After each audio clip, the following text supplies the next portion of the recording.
Hi, everybody, and welcome to the webinar, Important Conversations with Families, Cultivating Respectful and Clear Partnerships. I'm Amy Williams, and I'm so excited that you're here today. I hope that you have your workbook close by, available on your as a fillable document on your favorite device, or print it off and put pen to paper as you wish. There are several times when I'll invite you to write and reflect. So yeah, you'll need it. So let's go ahead and get started, shall we? Okay, first, what is it that you want today? So knowing that we have a set amount of time, you've protected your time, you've turned off notifications, all that you can. What do you hope to get from this time together today? So give yourself a pause and write that down so you could set your intention and set a focus on what you'd like to do for the next little bit together. So hit pause and hit play again when you're ready to go. I'll be right here.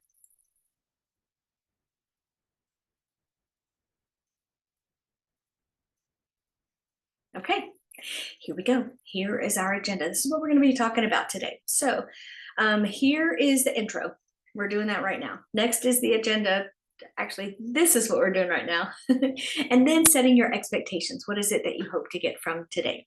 A super important piece of sitting down and participating in a webinar to learn and grow, maybe learn something new, maybe be reminded of something that you already do, but to set some time to focus on what you'd like to do for the rest of our time together today. Next, we'll go into what makes a conversation important. So yeah, we could say that every conversation has some level of importance to it.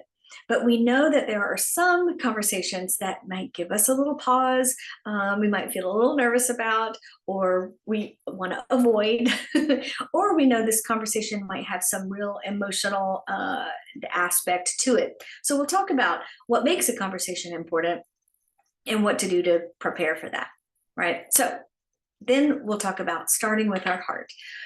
What is our intention? What do we hope to get from this conversation with this other person? All right. Next, we'll talk about building trust. What do you do already to build trust? What are some other things you can consider when building trust, especially with families, for sure? And then we'll go into the notice. Be curious. What do you notice? And what are you curious about? What do you wonder about?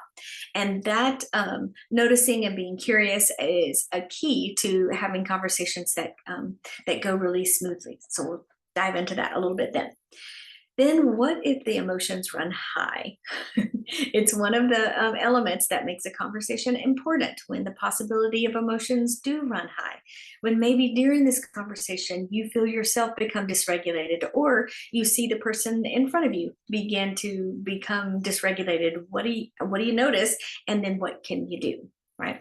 After that, we'll talk about 4 really specific skills that you can learn and practice in preparing for those conversations where you might share information that could be kind of risky. Okay.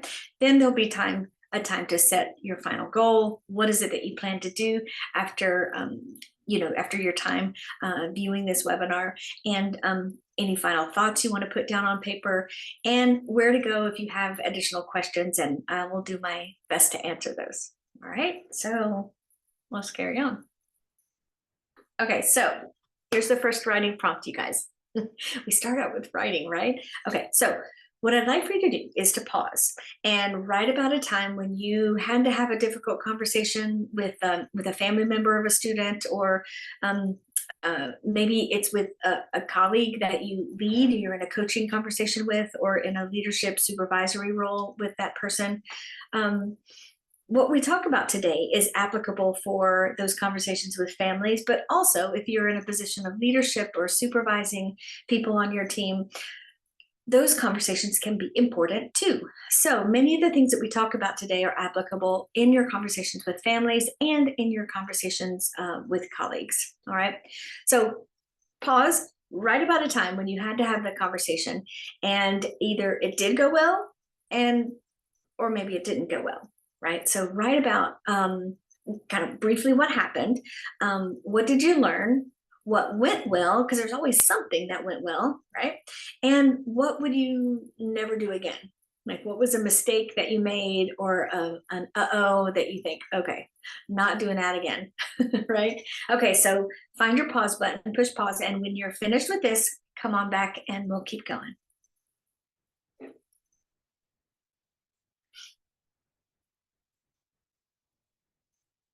Okay, now we're back. So, I love me some Brene Brown. I sure do. And a piece of wisdom that I've gained from her and was able to weave into a lot of the work that I do. And I try to do more and more of this as often as possible. But it's about courage and vulnerability, right? So, there was a time when Brene Brown was speaking to a group of special forces here in the United States, and talking about vulnerability and courage. And she opened it up to some people in the audience about that. And someone shared that, how many tours I did in Iraq, and never has there been an act of courage that happened without first there being vulnerability. So vulnerability comes first before that step into courage, right? So never has an act of courage not started with a step of vulnerability. So often it takes courage to make that call, set a time to meet, set a time to have that conversation. It takes vulnerability to enter into that conversation when you may not know what to expect. You may not know how that person will respond or react. You may not know what your response will be in that conversation, right? It takes vulnerability to step into that. It takes vulnerability and courage to even make the decision to have that conversation. So, as we're moving forward in any kind of conversation that we have with colleagues, or with the people that we lead, or with family members, let's remember the connection between vulnerability and courage and how they coexist, right? So, if you wanted to hear Brene Brown talk more about that, reach out to me. I can send you the link to that. She has a beautiful story to kind of support that, right? So, okay, what even constitutes an important conversation? Well, Amy, aren't all conversations important? Yeah, to some degree. But you know the ones I'm talking about, the ones that carry some weight, right? You might think, okay, the stakes are really high for this conversation. A positive outcome is absolutely necessary. Often, if the subject is children, then yeah, the stakes are high. And how we're providing service for this child, how we're supporting that child, how we're teaching that child. Positive outcome is necessary, right?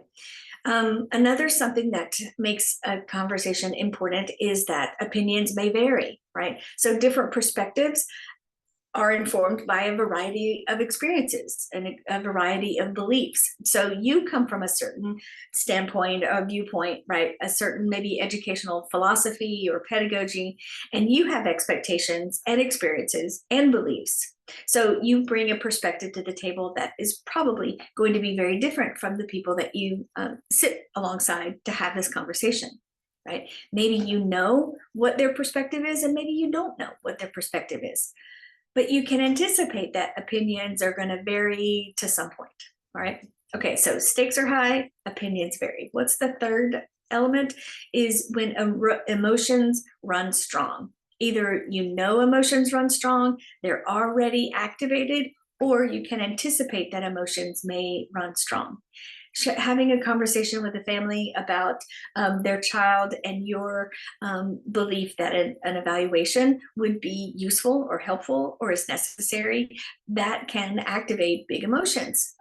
So when you're ready for that and know that that's a possibility, you can prepare in a different way, right? So stakes are high, opinions vary, emotions run strong. Your heart is activated, right? So a book I'd like to recommend is Crucial Conversations by Patterson, Greene, McMillan, and Switzler. It's from 2012. It's an oldie but a goodie. It's a classic that can help you go deeper into your practice of, preparing for those conversations that are crucial, right? So here's the, here's the info about that book. Crucial Conversations, Patterson, Greene, McMillan, Switzler, 2012. All right. So if you don't have this book already, I recommend it 100%. I also recommend Daring Greatly by Brene Brown to help us all dive into and embrace courage and vulnerability and entering into these crucial conversations. Okay, so when we're entering into these crucial conversations, these important conversations, there are several things that we can do, right? So we can handle them in this way, where we avoid them, right? That sabotage of procrastination, man, that'll get you every time. So we can avoid them by, oh, I'm going to avoid who I don't want to talk to.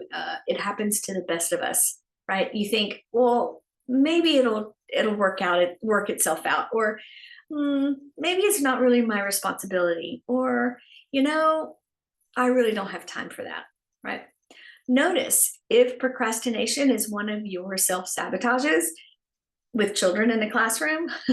Maybe that same sabotage might show itself when it comes to having conversations that you may want to avoid, right? So notice that one way that we can handle these conversations is by avoiding them.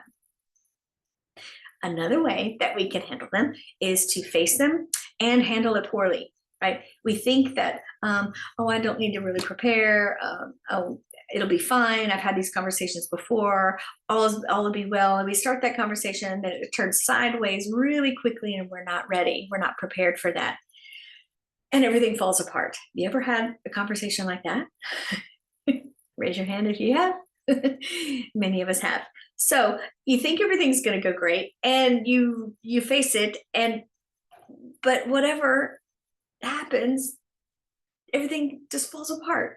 And you may know what you did, and you may not know what you did, but something happened and it was handled poorly.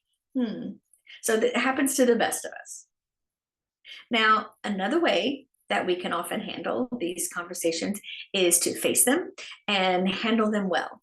We're prepared, we're ready for differences of opinions, we're ready for emotions as they come in, and we don't procrastinate, right? We meet it head on with open arms, open hearts, and open minds, with clarity and kindness. That's a lot. It's like, okay, am I meeting it with clarity, with kindness? Do I have an open heart? Do I have an open mind? Right? It's a lot, but those kinds of considerations will help us handle the situation in a way that is the most respectful, the most kind, and the most clear. So often the conversations go in a way where we could say, yeah, that was great. I handled that like a rock star. Okay, so there are three different ways that we can handle them, right? So now's another time to pause and write. And I invite you to think about a conversation that you had recently, or one that comes to mind right away, where either you didn't handle it well, or you handled it well, or you avoided it, right? And as I'm inviting you to do this, I've got conversations in my mind too of when I handled it and went really well, that was great. And then another time when it went sideways and everybody kind of fell apart, right? That's happened to all of us. And I've had plenty of conversations that I have totally avoided, right? I'm so good at that. However, let's notice when we do that, and notice, okay, Amy, you got to pick up the phone. You got to set a time to meet. Okay, so pause. And when you're finished writing, come on back and we'll carry on. Okay, we're back. Let's take a deep breath. Sometimes in remembering those conversations, and maybe you wrote about one that didn't go well, that can activate feelings, right? It can activate us to shut down, or to run away, or to turn off this webinar and say, forget it, I don't want to talk about this, right? So it can bring up all sorts of emotions because we're human. So let's take a pause, take a deep breath, notice those feelings, let them exist, notice them, say hello. There it is again. And deep breath and carry on. Okay, So here at, I'm a movement analyst, I'm a dance movement therapist. So that informs so much of my work with educators and with families. And this is a piece of the work from my movement analysis background in education that I'm telling you fits into so many situations. It's not even funny. So I like to share this with people as much as possible. So one piece of this is from some research done by a Mahabrian at UCLA a handful of years ago. Again, if you want that research citation, just email me. I'll send it to you. Okay. Anyway, from lots of observation and data gathering by Mahabrian and his team, found this. So across cultures, these are the ingredients of conversation, right? So 7% of our message in a conversation is carried by our words. I wonder if that is that surprising to you? Like, oh, okay, wow, only 7%. Interesting. Well, 38% of our message is carried by our tone, the way that we use our voice, our volume, the melody of our voice, kind of our attitude behind it, our intention behind it. That carries about 38%. Now, 55% of this message is carried by our body. So how do we hold our body? What's our facial expression? How are we turned away or we turned toward? That carries the bulk of our messaging. Now, I want to say that and also recognize that there are many different individuals in the world. And so for those of us who have either ourselves or others in our community are neurodivergent, this looks a little different, right? So as we're learning to understand and read body cues, right, until we get more rehearsed and more practiced in that, the words will carry more of the message, right? So it's important that we're clear and kind and direct with our words, and also with our tone and our body, right? So the important message that I want all of us to remember, how important it is for our words and our tone and our body to match, right? So the words that we say match the tone that we use, match the way that we hold our body. Much easier for another human to recognize and understand what it is that we're saying or what it is that we're trying to communicate, right? So how often have we heard something from somebody and we get this feeling like, what? Wait, I don't think, what? I don't quite believe you. Your words and your tone don't match, and your body doesn't match either, right? So we're figuring out and we're playing this dance where we may not have consistent information across words and tone and body.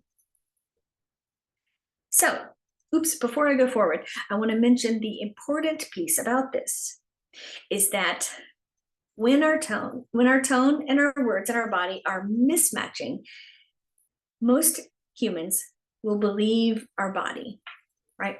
Most typically developing humans, right? So when there's a mismatch, they believe our body. So it could be that we're saying, sure, it's fine. I'm fine. Sure, I'll do it, right? But what have I done with my body? I've pulled back, I've shaken my head, I've avoided eye contact. Yeah, am I fine? Will I really do that? Do I want to do that? Probably not. So when there's a mismatch, there's there's a confusion about what it is that we're trying to say. So just as in the classroom with children, we have consistency across our words, tone, and body, so they understand because they're learning, right? With adults, same thing. We want to get our tone and our words and our body in alignment. So if we're not okay, then our body can show we're not okay, as will our tone, as will our words.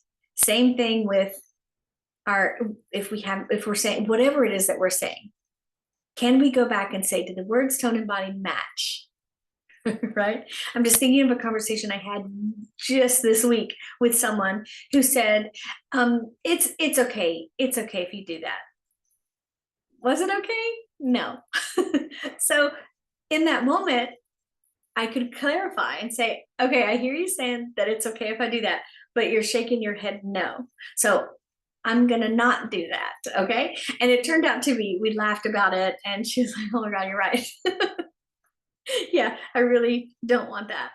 So when we see a mismatch, we can point it out in a kind and respectful way of noticing. Hey, I noticed you said such and such, but you shook your head no, or you shook your head yes, or you stepped back. We don't have to be movement analysts to know that, right? But we can notice and ask a question for clarity and for clarification, right? That's the most respectful thing to do. Okay, so with that under our belt, let's shift a little bit and talk about starting with our heart, right? So I'd like for you to think of a conversation that you need to have. Maybe you don't want to, maybe you've been putting it off. Okay, so in a moment, I'll ask you to write some info down about that. But you probably have a conversation that popped right to mind, right? Oh, it's that I need to talk to Eloise's parent about that thing. Oh, I need to talk to my colleague about such and such. Oh, I need to talk to my boss about this. I need to talk to my partner about that. Right. So, some tips to remember. Don't wait until everything is at the boiling point, right? You can be brave, you can be open, you can be vulnerable, right? So, like, pull in your inner Brene Brown and be courageous and vulnerable to start that conversation, right? Don't wait till it's at the boiling point. You may find yourself when things are at a boiling point and you got into the conversation for sure, right? So notice when you can have conversations ahead of time in the future, right? So think of a conversation that you need to have, and maybe it's one that you're putting off. And let's put our pen to paper about that. So I invite you to pause and write down the important parts about that conversation, right? What is it that you want to achieve? What is it that you want to communicate? What's the goal? Right? Right? What do you anticipate? How might it go?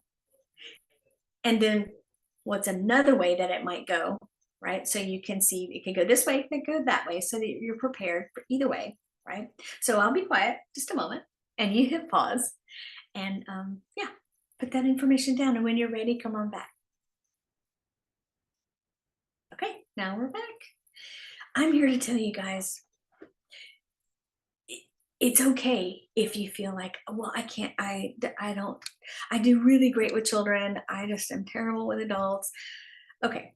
The story that we tell ourselves, we can change, right? So you can learn these dialogue skills. You can learn how to have those conversations with adults if you feel like, oh, I can't do that. Please just put me in the classroom in front of, 20 preschoolers and I'm happy and I'm fine. Well, sometimes part of our job is talking with adults. We can do it. We can do it. So if you're in that place where you're feeling nervous about that, I'm so glad you're here, right? Because you can learn these dialogue skills, and you with practice, with rehearsal, you can get there, right? So here are some questions to ask yourself before you enter into that conversation, okay? So, number 1, what does everyone want? What is their goal? What is their victory, right? Is it that the goal is for my child to be happy and healthy and safe at school? And that's your goal too. Your goal also is for their child to not hit or bite others, right? So you may share that goal with their other important adults of that child, right? What does everybody really want? So answer that question first, right? Okay, next, what does everyone really not want? Right? I don't want my child to be expelled. I don't want to be in trouble. I don't want I don't want to have this conversation. No, I don't want to I don't want this family to fall apart or to be angry or to take their child out of my program or to start talking about our program to others in the parking lot, right? What is it that you really don't want? And what do they really not want? Okay. Another bit that goes along with this is to create an and statement. What do people want and what do people not want? on both sides of the conversation, both sides or all sides if you have more than one person in the conversation, right? Now, this reminds me of a little nonviolent communication, a little NVC. So, a tool that I've used before that's been really helpful to help me in this process are their feelings and needs cards. So, you can get feelings and needs cards from their website, or you can make your own for sure. Um, and I believe that's in your workbook, but check this out. You can use these by, okay, I'm going to take a look at all these possible feelings. What might the feeling be? I know what my feeling is. What might their feeling be? Cool. And use your best guess. What might they be feeling? Next, what is their need? And what is your need? Here are my feelings. I'm feeling nervous. I'm feeling frustrated, and I'm feeling hopeful. I have the need for communication. I have the need for respect, and I have the need for peace. Groovy. Now do that same process for the family or the other person that you're going to be in conversation with. They're feeling angry. They're feeling annoyed. They're feeling mistrustful. Okay, what is the need? I need clarity. I need relationship, and I need patience. Okay, cool. Once you get an idea of what the feelings and needs are of the players in the conversation, it's really helpful to move forward with that. So using those feelings and needs cards can be really useful in preparation and possibly in the conversation itself, right? On many occasions, I brought out the feelings and needs cards and said, okay, let's do this together. Here are all the feelings. So pick out how you're feeling. Pick 3 cards that seem to be spot on for you right now. And then I do the same. And then here are our needs, right? And then you could take a look at it and say, okay, oh, we both want the same thing. We both are feeling similar things, right? Now I've done this with adults, not all the time, but you'll feel when it's right. And I've also done it with students, right? When they get to the point and they can read, man, it's a great tool to have in an elementary classroom. What does everybody want? What does everybody need? And then what is the request? Right? Okay. So if you want to know more about nonviolent communication, I really recommend it. It's another very useful tool in your work to creating those partnerships with families and colleagues as well. And it's really fantastic for children to learn too. Okay, deep breath. I'm gonna have a drink of water. Okay. Okay, now here we go. Look at me, I'm getting ready because I'm so excited about this. Here's a tool that you can use in lots of different areas, right? As it pertains to preparing for a conversation with families, this can help you get to the place where you can possibly understand their perspective, right? Or have an idea of what their inner reality is. Yeah.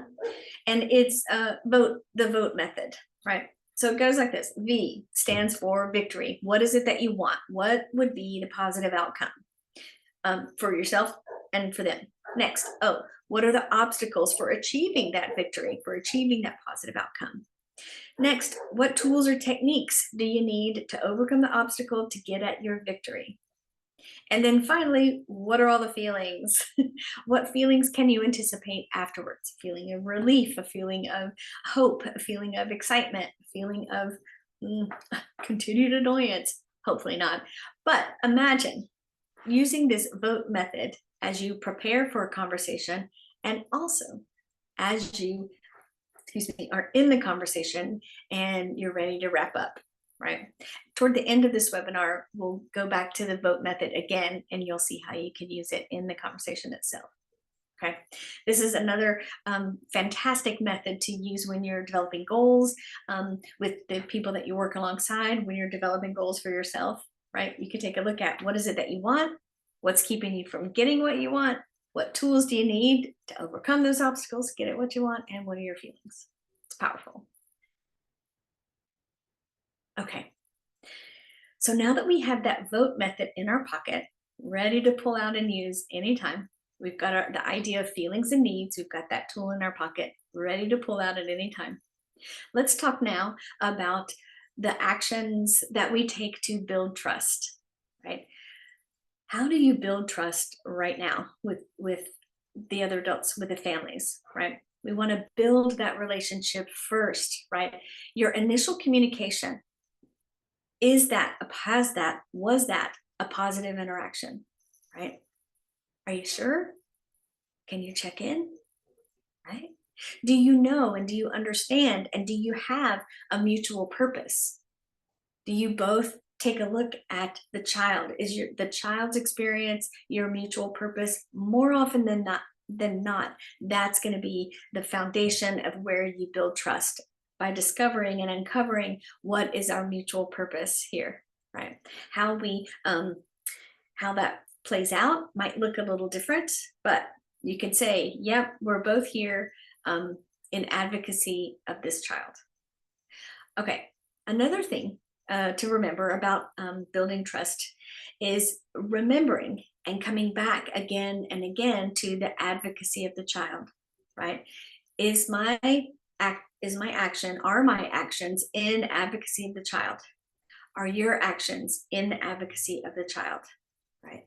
A place of conversation that's really helpful to dive into together with openness and honesty and vulnerability. And that is a place where we can really build trust.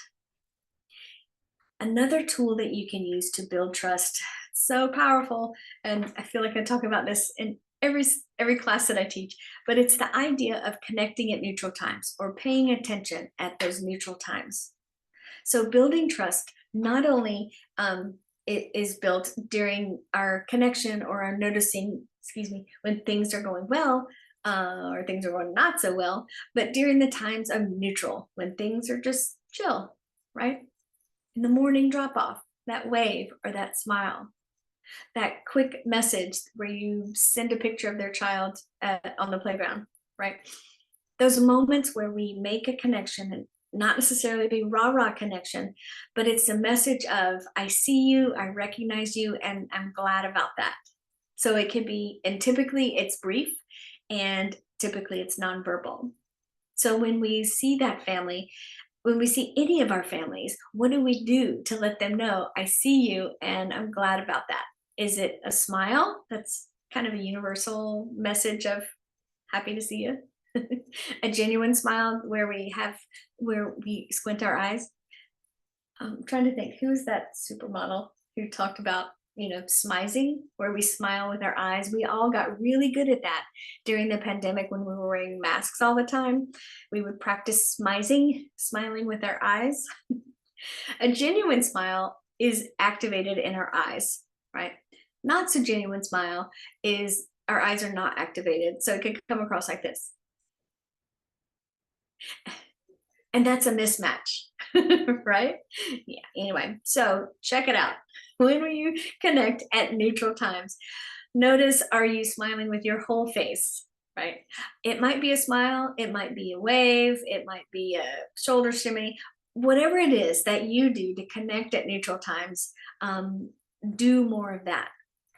Be mindful that you check in and notice, is this a way that that other person receives the message of, I see you and I'm glad about that, in a way that's not weird, right? Sometimes, I mean, I had a class once before, we were talking about connection at neutral times and talking about, the power of a wink, that kind of thing. And someone raised their hand and said, I really feel uncomfortable when people wink at me. It feels weird. Good to know. It's so that reminds me how important it is to be mindful of what technique you use to connect at neutral times, because we don't want to make it weird. We want to make it genuine and authentic. So a smile is a great way to go. A wave is a great way to go. Is your tone and your body sharing the message of, I see you, I notice you, and I'm glad about that. True, brief, and often nonverbal. That's what we're getting at here. That's one of the most powerful ways that we can build trust. It's one of the most powerful ways that we can build relationship, right? All right. Some other considerations on building trust. One, some families have negative experiences with education. We may not know that, but we can anticipate that some families have had negative experiences with education, right? School related trauma. So are your families or some of your families coming to your school or your program already armored up because their own experience with school hadn't been so great. So they're anticipating their child's experience to not be so great, right? So they're coming into the relationship, into the conversation, already feeling like this is going to be bad. This is going to be traumatic because of my own experiences, right? So, do some of your families feel brushed off or judged or not taken seriously? Oftentimes, the story that they'll tell themselves is informed by their own experiences as a child or with school, maybe with other programs that their children have been in before they came to you, right? So considering that is helpful to know, is helpful in building that trust. You may be building trust for the first time for some families who haven't had such a great experience with education for themselves or their child's experience until they came to you. Some more considerations go along like this. The ongoing self-reflection that is necessary, right? It is. It's so imperative that we continue to check our own biases, check for those hidden biases and attitudes that show themselves in ways that we may not be aware, right? It's so helpful to have somebody who can tell us, who can let you know, hey, Amy, you did that thing, or hey, Amy, I noticed that you're looking at that same child all day, right? What's that about? Do you have people around you who you respect and you trust to be honest and to be open with you about this? Do you have people around you that you can do your self-reflection and communicate that with others, right? Hopefully they're on that same journey as well. So our ongoing self-reflection on our own hidden biases and attitudes is absolutely necessary for us as educators and us as humans. Okay, so we might have some ideas and attitudes based on our own experiences and our own biases, right? That's come across something like this. We may be thinking to ourselves, okay, well, parents, they just don't know child development. They don't have the educated, they're not educated enough to really help their kid at home. They may not know about what a 4-year-old needs or what a second grader needs. So, meh. So we have that idea, which can be fiction, right?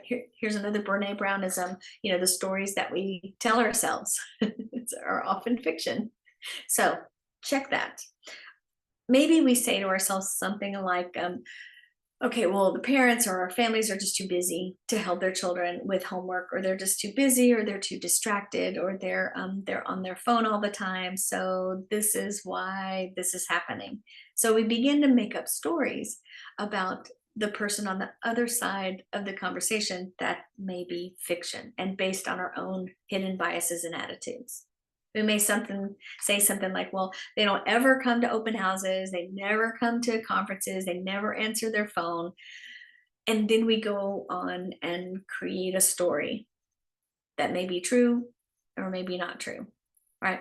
So helpful, useful, important to continue to check ourselves and check, is that story true or is it fiction? Is it based on my own experiences with other families? Right. Okay. Other considerations on building trust. It's helpful to remember who are the important adults in the lives of this child, right? We can bet that families are their child's first teacher.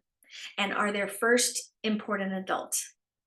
So, an interesting question to ask, this is kind of on the side here, but to ask your children or your students when you're talking, maybe you're talking about consent or you're talking about families, that you ask, when you talk about what is an important adult is somebody who you can trust, who you can go to when you have a problem or a question, adults who show up for you, that kind of language that fits their developmental stage and what they can understand about what is an important adult.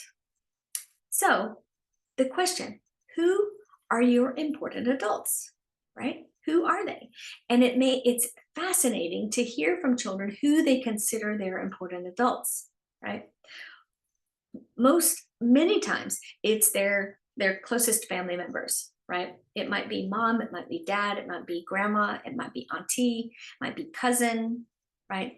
So when we can hear and know who are the important adults, that's valuable information. Now, that's kind of that little rabbit trail here. But coming back here, when we're talking about the conversations with families, it's important to remember that families are more often than not their child's first teacher and are one of their most important adults. Okay. Now, some people I encourage all of you to follow, and me too. I follow them already. So join me, right? So here they are. This is Kareem Neal he's a special education teacher in Phoenix, all right? Another person is Siobhan Garcia, PhD, Executive Director at Impact Understood. Next is Timothy King, Program Director, Network for Students with Emotional Behavior Disabilities at USF St. Petersburg.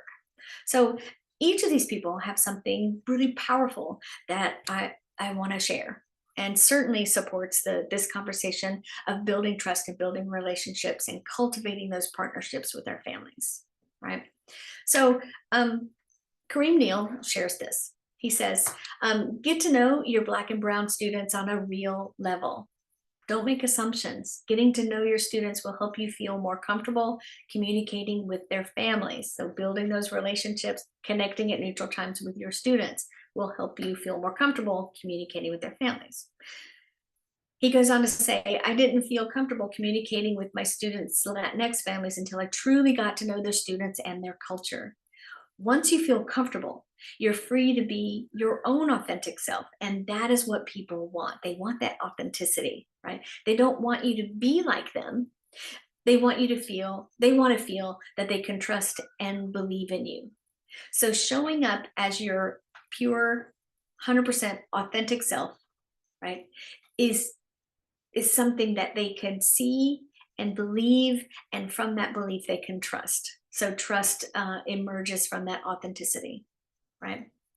It also emerges from our commitment to getting to know the child, and in turn getting to know and feeling more comfortable communicating with the family, right? So the more you understand about the individual students and the individual students' culture, we are more comfortable and more free to be our authentic self. So it's so connected, right?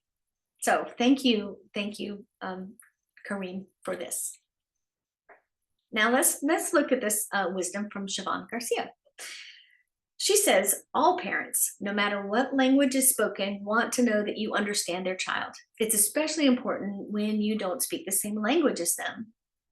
Educators may want to focus on communication challenges right away. Okay. Instead, make that extra effort to keep the focus on what you have in common with the families. And what you have in common is what? That mutual purpose, the child. Share what you know about the student. What do you know about that child? What are their positive traits? What are their strengths? What do you see at school that you see as their strengths or their positive traits before jumping into a conversation about a concern, right? So that building that emotional bank account, if you will, is so important here, especially if there's a language difference or a culture difference. We want to learn, we want to make deposits where we're connecting at neutral times in an authentic way. That's an emotional deposit.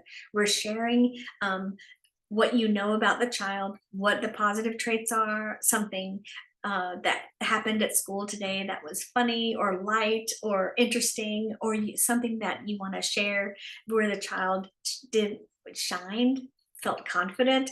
Yes, tell those stories to the families.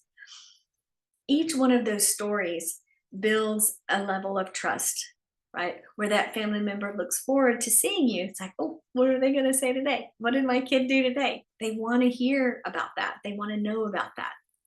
And with every story we tell, focusing on those positive traits or something that you see at school, that builds that relationship and prepares so that when we have to have a conversation that's more difficult or that might be risky, we've got a cushion.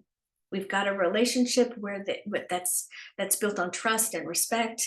They can believe us. They can know that we share the mutual purpose. They can know that we know their child and we admire, we see the positive traits in their child. So when we have to have that hard conversation, it's not dipping into an account that is empty, right? So we want to make emotional deposits so that when we have a hard conversation, that withdrawal doesn't empty the account. Make sense? Okay. So thank you, Siobhan Garcia, for that. Now, this is Timothy King. And what Timothy King says is be prepared to listen. It's so important. Be prepared to listen. Often in education, we do a great job of talking and teaching and leading gatherings. We're good at that, right? But we struggle to really listen. Listening carefully to families of Black and Brown students will help you better serve the diverse needs of those students. He goes on to say, our role is to ensure the safety and well-being of our students. If you see a student being treated unfairly or disciplined unfairly, speak up, right? So that's the role of the upstander, where we stand up instead of stand by and don't do anything, right? You know what I feel about upstanders, right? Okay. Goes on to say, ask to speak directly with the person handling the discipline event, right? When speaking with them, refer to the discipline process and highlight maybe where the process wasn't followed, right? So that's where you can stand up and be an upstander for children when you see an injustice happening, when you see a student being treated unfairly or disciplined unfairly, right? That supports your advocacy for the child. Whether it comes out and you're sharing that with families or not, you know that you are advocating for that child, right?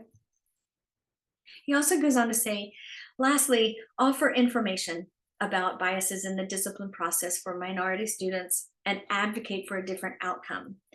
Always be prepared to move the conversation up the administrative chain of command. So this is a place where we can turn inward and take a look at our own program. And so we've looked at our own biases and our own preconceived notions. Now we take a look at the more systemic processes. Is there a change that is necessary? Are you ready to advocate for the child and advocate for different outcomes when you see that there's something that's not right, right? Always be prepared to move that conversation up the ladder in advocacy of the child. That brings us back to that mutual purpose of focusing on the child and sharing that mutual purpose with the family and sharing that mutual purpose with our colleagues. Now, next, notice and be curious. Often we're so good at this in our classrooms, right? We can notice, okay, children are running around in a circle. Let me just move that shelf over here and eliminate the raceway. Ta-da, problem solved. We can notice, oh, Shelly's having a really hard time playing with friends on the playground. I noticed that. I wonder what's up with that. So we know how to notice and be curious about our classroom and about students in our classroom, right? Let's take that same skill and apply it to our relationships and our conversations with families and other adults, okay? So we want to notice and watch the nonverbals and tones and the actual words. Are they in agreement? Are they in alignment? right? When we notice that and notice other things, we can begin to ask questions from our curious nature, right? I notice is a great way to start. I notice, and then say what you notice. Just straight up sportscast it, narrate it. I notice that it's been 10 minutes or 15 minutes after pickup time when you arrive.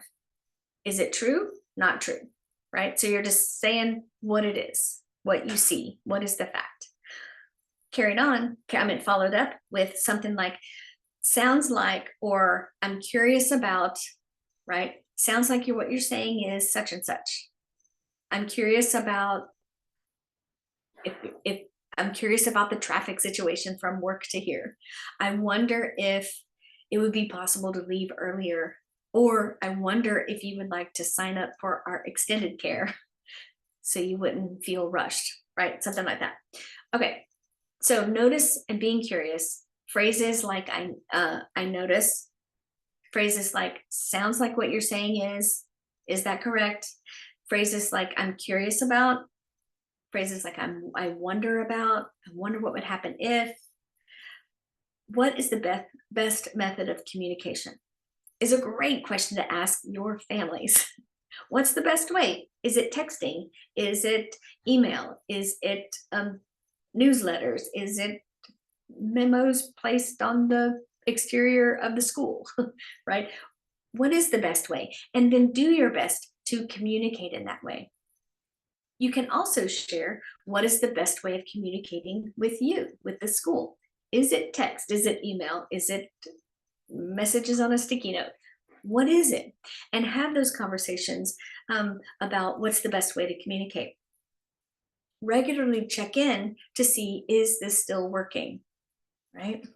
So noticing and being curious is a skill that we already have as educators that we can use in a very similar way with our families.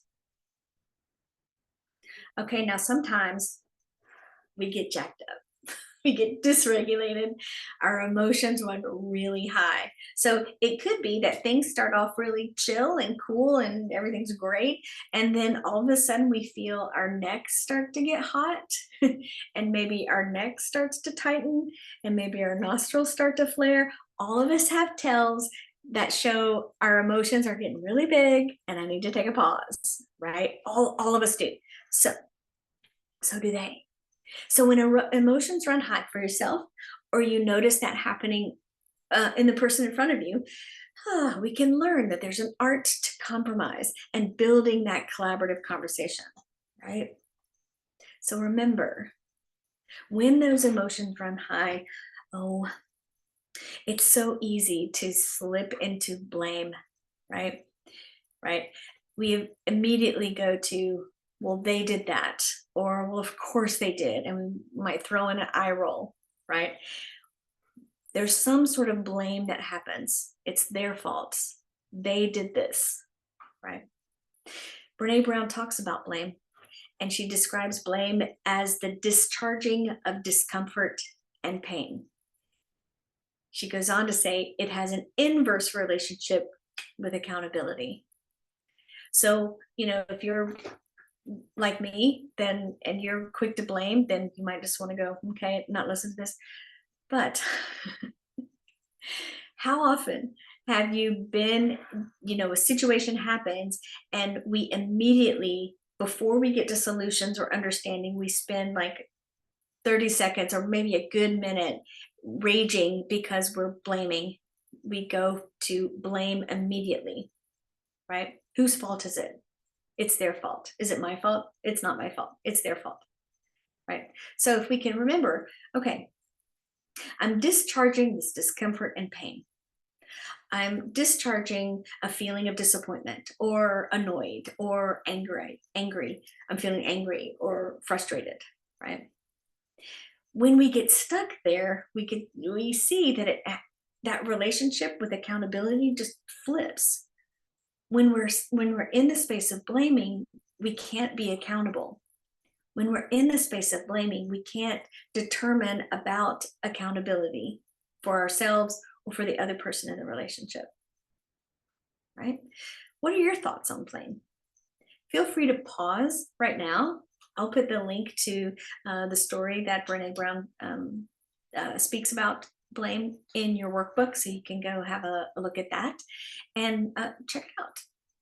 Write down your thoughts on blame. Okay, so we'll pause here for a second for you to do that. And when you're ready to come back, push play again. Okay, back. Deep breath. That can be intense. Did you see yourself in that message from Brene Brown? Are you someone who jumps to blame? Raise your hand. That seems really familiar. So, what can we do?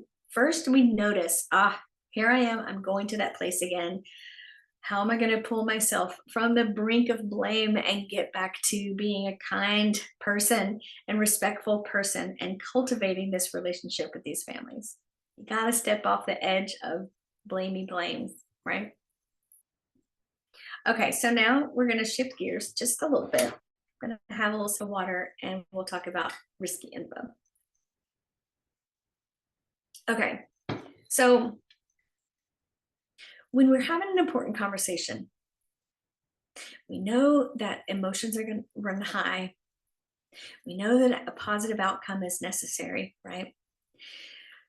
And yet we still have to share information that can be kind of risky or may push the emotions higher than we anticipate or really want to see or be witness to. That kind of risky information might be something about tuition. Maybe they're behind on their payment. Maybe they're habitually late to pick up. Maybe we're hearing something from their child that as a mandatory reporter, we have to report. Maybe it's something that their child has shared that we're curious about or we want to know more about, or is there an opportunity that we can help connect with the resources? Maybe it's the conversation about the child possibly needing an outside evaluation for speech or for behavior supports outside of what you can do in your program. Any of those or other conversation topics can be potentially risky. So when you're sharing that risky information, here's some things that you can do to prepare for that. Okay, so number one is state your truth. Like straight up write it down. What is it that you see? What's the data? Right, actually write it down. Next, tell your story. What is the story that you're telling yourself? Right, it's often so helpful when we write it down. We can look at it and go and say to ourselves, okay, that's ridiculous, or that doesn't make any sense, or yeah, this part is fiction, this part is fact. So the process of writing it down can help us understand what part of it is true and what part of it is not true. Okay, next, ask for the other person's perspective on the story. Right? So this could be you're going to write a phrase down that's going to invite that. So when you're in that conversation and you're thinking, I want to get that person's perspective, what is it that you're going to say? So write it down so that it's at the top, at the front of mind. What can you say to get their perspective? Tell me about, I'm curious about, it are some phrases that can invite that. I wonder, curious about, tell me about. Those are good ones. Okay. Next, talk less, listen more. That can be hard for us as teachers if we're feeling like we're in the teacher mode and I'm here to tell you information, right? Which is one way to be a teacher, not the only way. Okay, so we want to talk less and listen more, observe more, pause with an open mind and an open body. I'm going to invite you right now to practice this. So wherever you are, if you're sitting or if you're laying down or something, get to a kind of a seated position and practice this with me. So take a deep breath. This is helping us like pause with an open mind and body, right? Help us remember to talk less and listen more. Okay. Okay. So deep breath, feet on the ground. Hydrate. Do you have water close by? Notice that getting a drink of water adds some time within the conversation.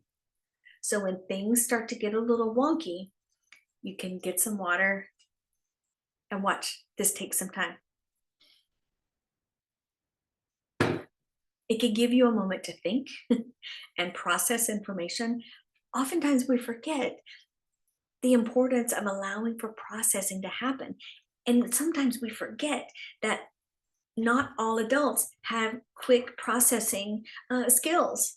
Let's remember that sometimes they may need a beat to process what it is that we said, especially if it's something that they weren't expecting and it's risky info.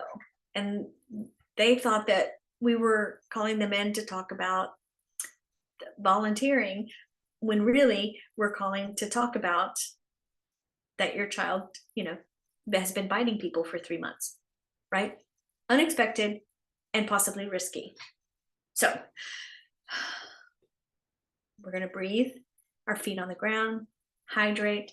And here is my tool that I just believe in it so much. And it's ears back, wings down. So if you imagine your shoulder blades, move them around. You got them, you feel them.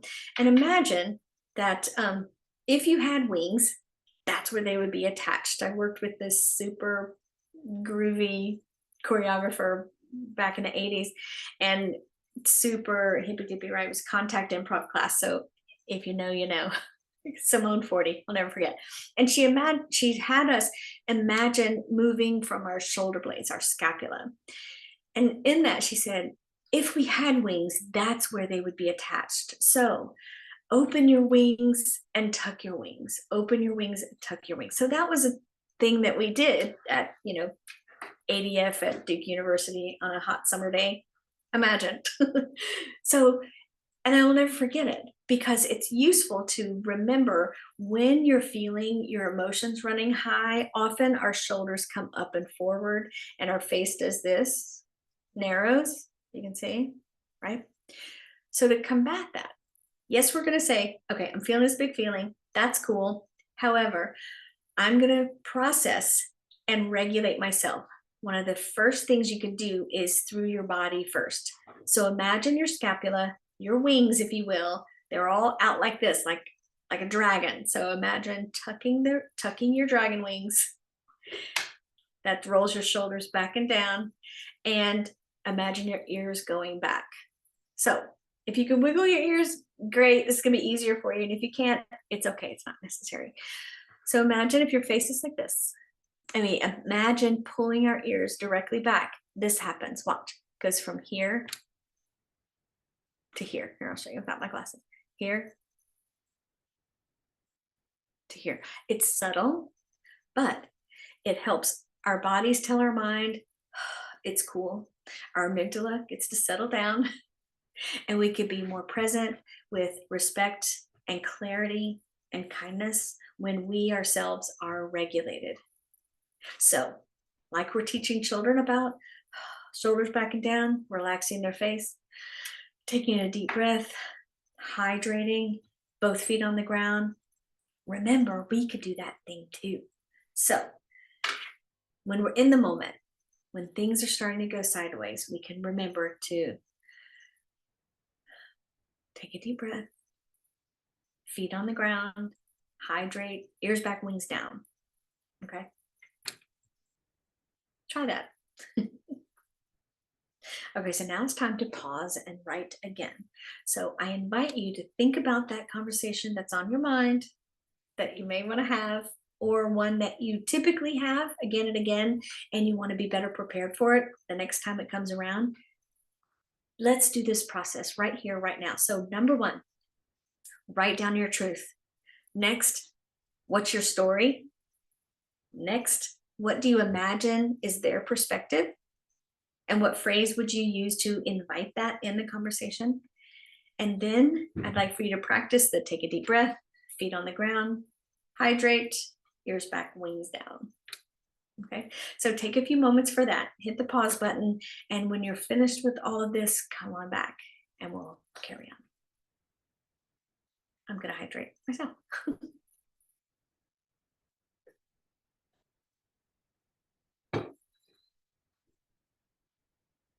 Okay, so we've had some time to pause and write. Maybe you got some water, I hope. Maybe you've moved your body around a little bit. Let's carry on with our time together. Okay, so you've had that hard conversation. You've shared that risky information. You've managed the emotion. Your wings are still tucked, right? So what do you do at the end of this conversation, right? Here are some things to remember. Recap the issue. What's the problem?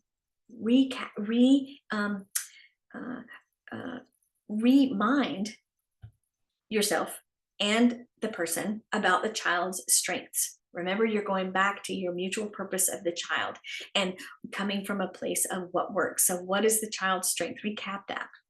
Next, what's the shared outcome? Again, what's the mutual purpose? And what is the outcome that both of you want, right? Next, follow with action requests and commitments. I plan to do such and such. Would you do such and such? So you you get clear about who's doing what after this, right? Today we talked about, and it sounds like I'll take the point on this, and I'll make that call. I'll get this form for you. And what is the invitation and the request of the family? Would you make a call to their pediatrician and get an appointment? I'll get you that form, and would you fill that out? It's really helpful if you determine a date for follow-up, right? Can you fill out that form by Friday? Would you fill out this form by Friday? And then Friday you follow up. Today's Friday. You got that form? Or how did you do? Did you do that thing? Right. So there's some sort of date for follow-up. And I know that just now, the way that I said that can come across as a little sarcastic. And so I'm going to pull back and remind us all to, when we're reaching back out for follow-up, that we do that with as little judgment as possible, extending grace as much as we can, remembering that we both have the mutual purpose. And what are the barriers? Are there barriers that maybe we weren't aware of that keep them from doing what they committed to do, right? Just like us, we might commit to do something and then an obstacle comes up. A meeting happens, or this happens, or the toilet's overflowed, and we didn't do the thing that we said that we were going to do, right? So sometimes obstacles come up. What tools are we going to use to overcome that obstacle to get at what we want, right? You can go back to this vote process and do this alongside families when you're coming up with what the commitments are. What are the action steps after this? Then you determine that date for follow-up, right? Okay, so you've got a conversation that you've been avoiding. Now's the time to set a deadline for that conversation. And what are 3 new tools that you plan to put into action? That's a lot. I get it. So it's time to pause and write down, what's that conversation? Maybe it's the one that you came up with at the beginning of this webinar. Maybe a different one has come to mind, right? What's your deadline? Again, attainable, right? And I think in other classes I've talked about SMART goals: specific, measurable, attainable, relevant, and time-based, right? What's your deadline, right? Give yourself a deadline that's attainable, right? If you've got a real busy week coming up, then give yourself 2 weeks. If it's not so busy, give yourself 1 week, right?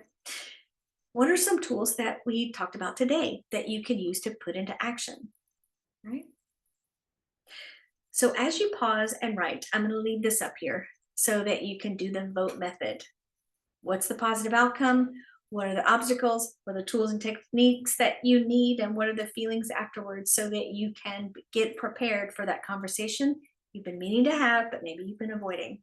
Okay, so I'll leave this up here. Feel free to pause and push play again when you feel like you've gotten all this down on paper. And when you're ready, we'll wrap it up. Okay, so that was our time to pause and write. So this is taking a pause, deep breath. And here this is again as a reminder. So if you'd like to take a screenshot of this, I find that it's really useful to have a picture of it or an image of this, or feel free to just write it on a sticky note, vote, because you'll probably remember what they all stand for, right? Or you can write it V, victory, O, obstacle, T, tools, techniques, E, emotions. And some final tips as we wrap up our time together today is to, one, practice self-care. Now, whatever that looks like for you, do that thing. First, remember that you deserve that. Give yourself some self-compassion first. Believe that you deserve that water, that you deserve that your body deserves to move. Your body deserves good food. Your body deserves rest, right? So you deserve that self-care. Next thing to remember, when you come from your place of self-care, you're in a more aligned place to do the self-reflection that's necessary, right? All the self-reflection that we've talked about throughout our time together tonight. When we come from a place of fullness and kindness to ourselves, we can do that self-reflection with greater integrity, right? Okay, next thing to remember is to give yourself grace when you make a mistake, because you will. And in that struggle and in those mistakes is where great learning happens. So kind of be excited about that. Isn't that hard? I don't get excited about mistakes, but when I'm feeling like I got a good attitude about things, when I make a mistake, I can say to myself, okay, I learned, I did that thing, and I learned, and now I'm going to do it differently. So give yourself some grace when there's a mistake. And finally, be of support to each other out of respect. You probably work with colleagues who are in very similar situations as you. They have conversations that they have to have that maybe they're not looking forward to, or maybe they had that conversation and it went well, or maybe they had it and it went sideways. So how can you support each other? What does support look like? Asking the question of, what does support look like? I know you've got that hard conversation with Ian's mom next week. How can I help? What would support look like? Right? Asking the question is so powerful. Okay. Next is gratitude. What is it that you can be grateful for in regards to all of these conversations that maybe we don't want to have? Or how can we be grateful when we can see the fruits of our labor, of all this hard work, when we cultivate that relationship that is respectful and clear and kind with our families? Okay, now it's time. Final thoughts. Feel free to pause this and put your final thoughts down. Is there any questions that are kind of lingering out there? Any thoughts that are coming to mind of, I don't know about that. I gotta think about that. I'm not sure if I agree with that. Love that. So if there are some things that you want to think more about, or questions that you want to send to me, here's how to get a hold of me, right? Oh, well, first, here are the books that I have. I don't think I've told you about these in a while, but if you're looking for social stories in your classroom about how to ask a friend to play, talking to your children about consent, managing those big emotions, that book might be helpful for you as you manage your big emotions going into a hard conversation. The next one is Rude, Mean, and Bully. What is that? The role of the upstander in your classroom. That's that one. And The Spark, which is a creative journal for teachers. It has tons of tools for your relationship with yourself, your relationship with your colleagues, with families, and with students. So it has many, in the section for families, it has many of the tools that we talked about today, but in an active journal that you can actually write into. So it's got tools and it's got places to self-reflect. So here is how you get a hold of me. So you can find and follow me on Instagram at Amy Williams Academy. Facebook is the same, Amy Williams Academy.